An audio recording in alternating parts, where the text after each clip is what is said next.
माझं नाव आहे ईश्वरी Subhash Shintre and I will teach you lesson number 1 part of speech. Part of speech म्हणजे शब्दांच्या जाती.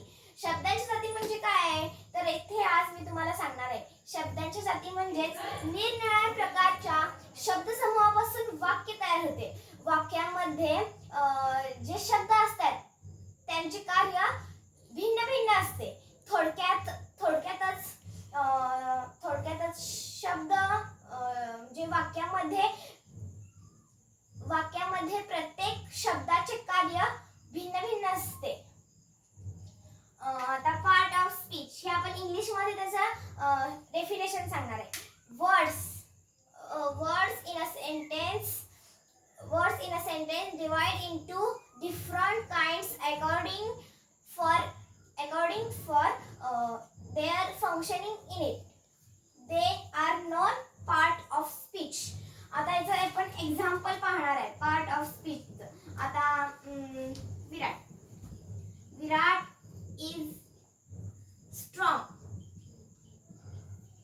विराट that is a noun. Virat हे नाम झालं.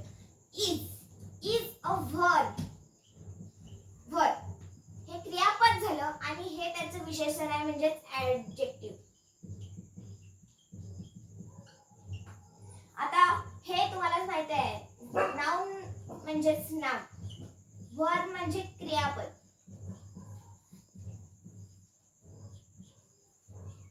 आणि ऍडजेक्टिव्ह म्हणजे विशेषण.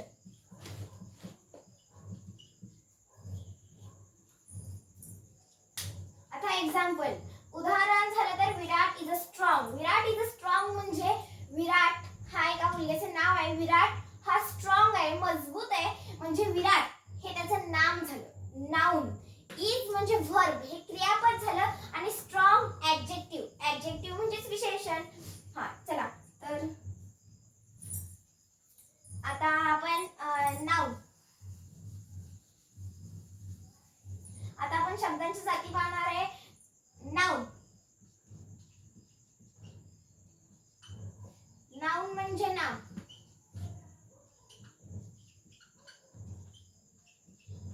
प्रोनाउन म्हणजे सर्वनाम.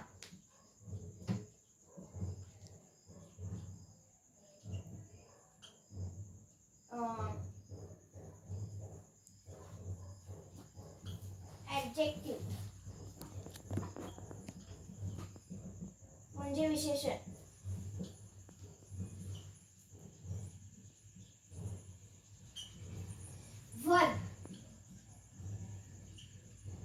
वर्ब म्हणजे क्रियापद.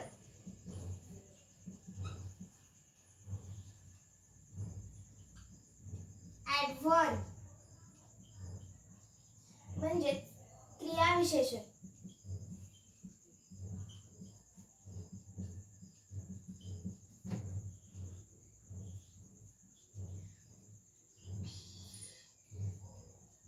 प्रीपोजिशन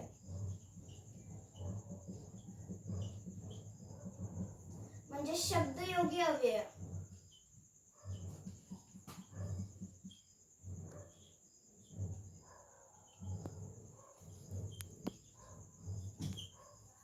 प्रीपोजिशन म्हणजे शब्दयोगी अव्यय.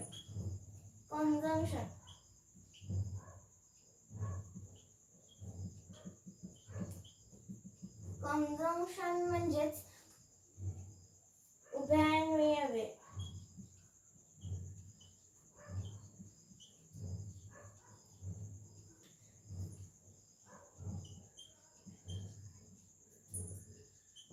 आणि शेवटचा प्रकार आहे तो इंटरजेक्शन.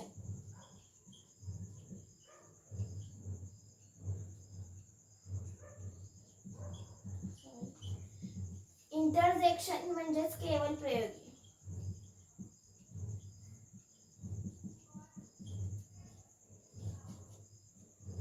तर गाईज हे झाले शब्दांच्या जाती. शब्दांच्या जाती किती आहेत तर या सगळे मिळून 8 आहेत. किती आहेत? 8. म्हणजेच हे पार्ट ऑफ स्पीच झाले आणि मराठी म्हटलं झालं तर शब्दांच्या जाती. आता आपण यामधला एक प्रकार घेऊया. एक पहिला प्रकार म्हणजे आपण नाउन घेणार आहे. आता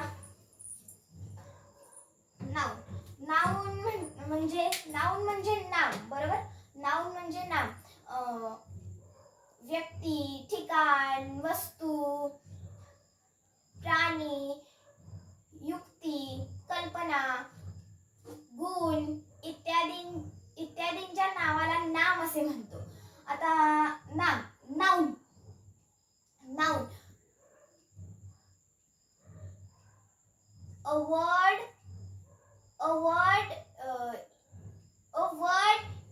we are used giving to a name of person, animal, place, idea, actions, etc. is called a noun. आता याचं आपण एक्झाम्पल पाहूया.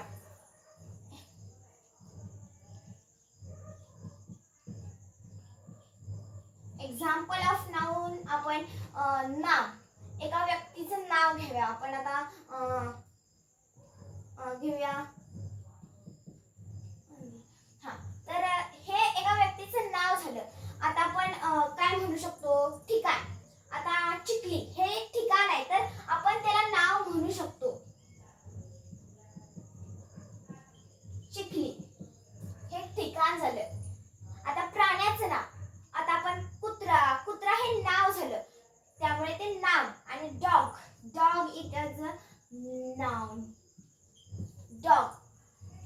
आता आपण हे झालं ठिकाण, नाव, व्यक्तीचं, असं आपण भरपूर काही घेऊ शकतो एक्सेट्रा.